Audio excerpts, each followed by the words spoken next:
students, welcome to Academy 21. I hope you all are fit and fine. देखिए students, आज हम आपको cloze test पढ़ाएंगे, ठीक है।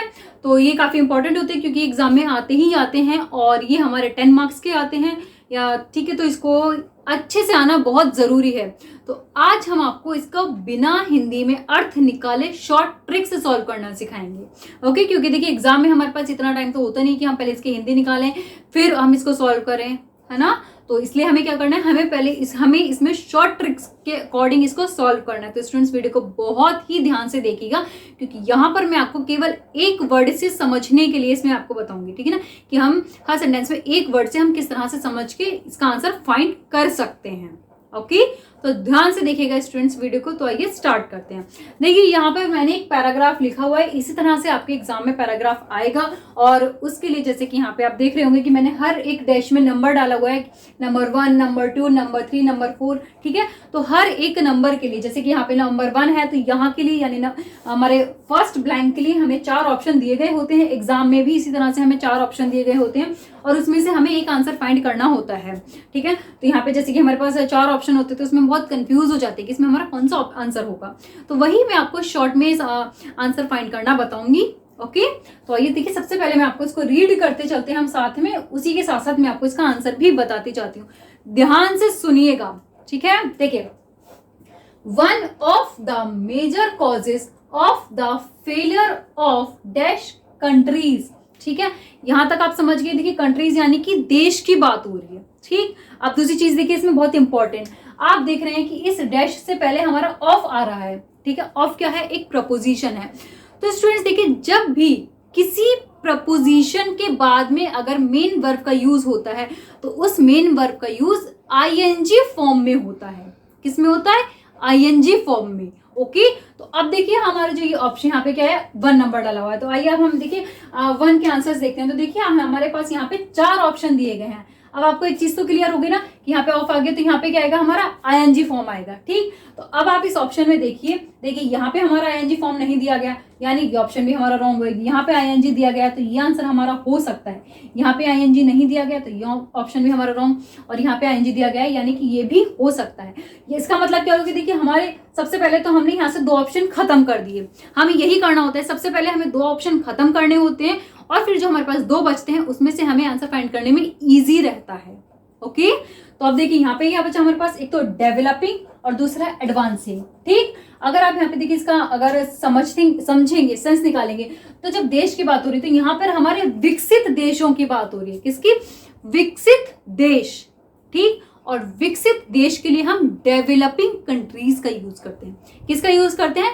डेवलपिंग का, ठीक है। विकसित के लिए हम डेवलपिंग का यूज करते हैं। तो स्टूडेंट्स इस ऑप्शन का आंसर क्या हुआ हमारा? देखिए डेवलपिंग, ठीक है ना, डेवलपिंग कंट्रीज, ठीक। एडवांस भी हमारा खत्म हो गया। क्लियर? इतना समझ में आ गया। One of the major causes of the failure of developing countries on economic front is there dash, ठीक। अब देखिए यहाँ पे किसकी बात हो रही है? विकसित देश की इकोनॉमिक, यानी इकोनॉमिक क्या होती है? हमारी आर्थिक स्थिति।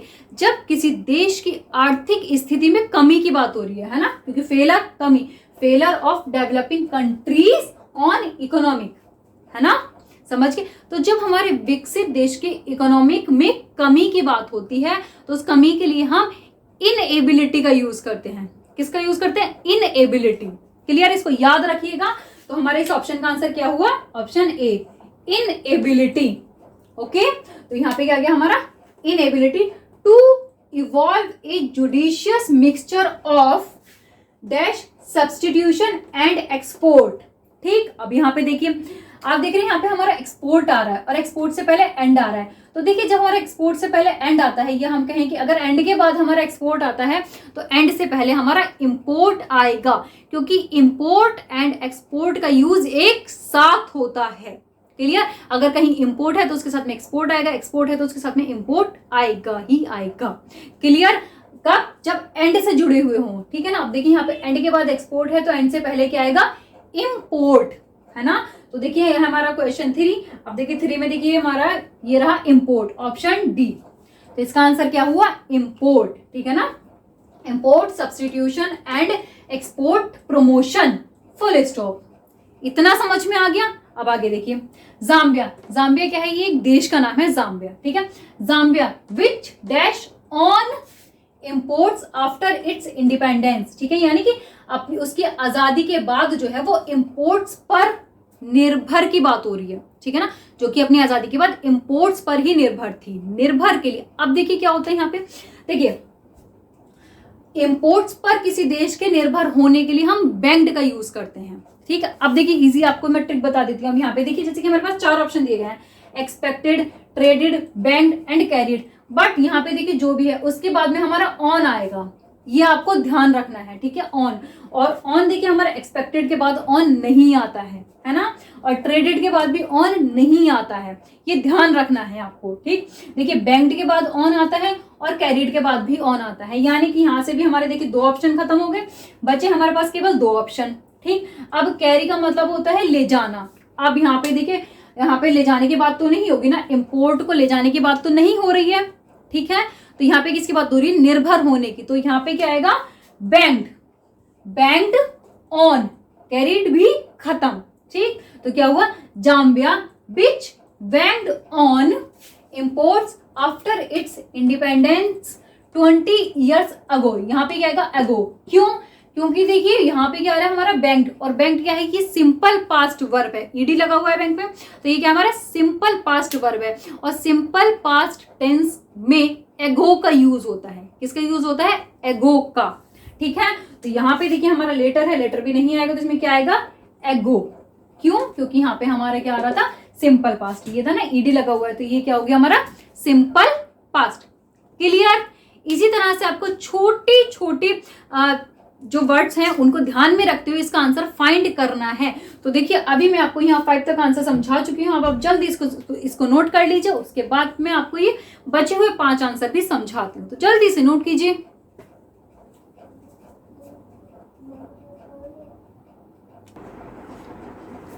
ठीक है, तो आपका यहाँ तक क्लियर हो गया 20 years ago। अब हम आगे पढ़ते हैं। देखिए, has depleted 50% of its national. अब देखिए इस पैराग्राफ में किसकी बात हो रही है? आर्थिक स्थिति की, है ना। तो 50% भी क्या होगा? हमारी आर्थिक स्थिति। आर्थिक स्थिति क्या होती है? पैसा, पूंजी। ओके, तो 50% ऑफ इट्स नेशनल, यानी कि हमारी राष्ट्रीय पूंजी की बात हो रही है, राष्ट्रीय पैसा। तो जो हमारी राष्ट्रीय पूंजी होती है तो वहां पर उस पूंजी के लिए हम कैपिटल का यूज करते हैं। ध्यान रखिएगा क्या आएगा? नेशनल कैपिटल, ठीक है ना। यानी 50% तो क्या होगा? पैसे की तो बात होगी। पैराग्राफ में भी हमारी क्या नाम है? आर्थिक स्थिति की बात चल रही है ना। तो हमारा क्या आएगा? Of its national capital. तो हमारा 6th का ऑप्शन क्या है? Option A, capital. Okay, national capital. Whereas South Korea which started its dash development, ठीक है। अब डेवलपमेंट यानी कि विकास। विकास किस में होगा? जब बात ही आर्थिक स्थिति की चल रही है तो विकास भी तो आर्थिक स्थिति में ही होगा।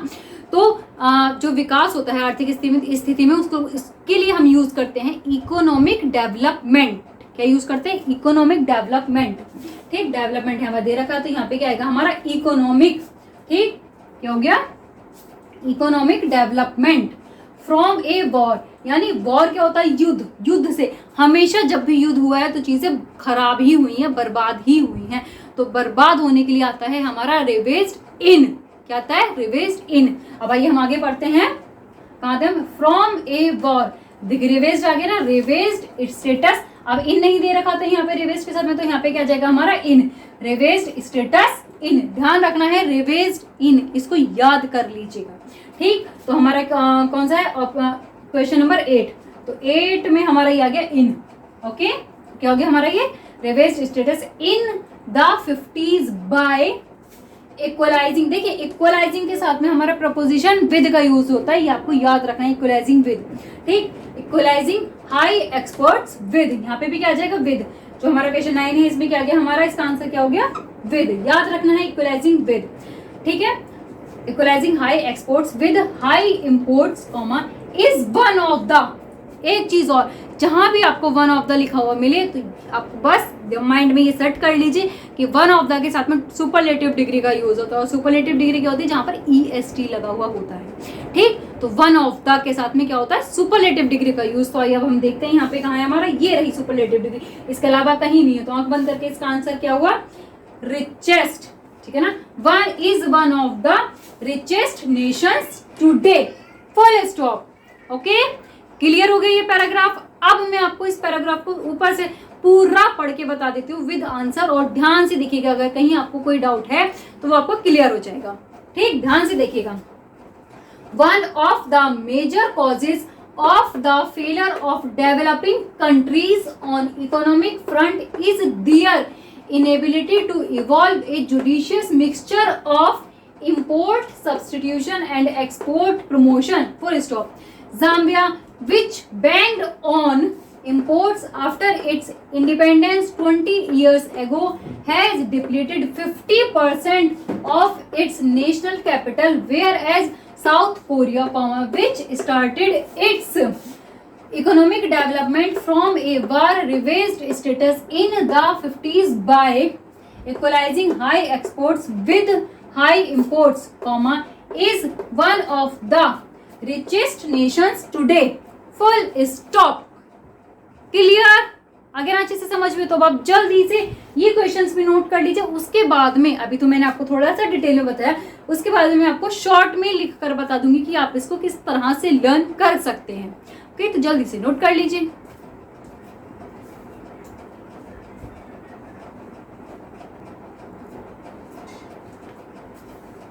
तो देखिए स्टूडेंट्स, यहाँ पे मैंने शॉर्ट ट्रिक्स में लिख दिया है, मैं आपको एक बार पढ़ के बता देती हूँ। देखिए, जैसे कि डेवलपिंग कंट्रीज आता है, ठीक है, विकसित देशों के लिए क्या आता है, डेवलपिंग के साथ में कंट्रीज। ठीक, इकोनॉमिक इनेबिलिटी, हमारी आर्थिक स्थिति में जब कमी होती है तो उसके लिए आता है इकोनॉमिक इनेबिलिटी, ध्यान रखिएगा। और देखिए नेक्स्ट, देखिए import and export, import and export एक साथ आता है। ओके, नेक्स्ट देखिए बैंक्ड ऑन, ठीक है ना, इंपोर्ट पर किसी देश को निर्भर होने के लिए क्या होता है, बैंक्ड ऑन।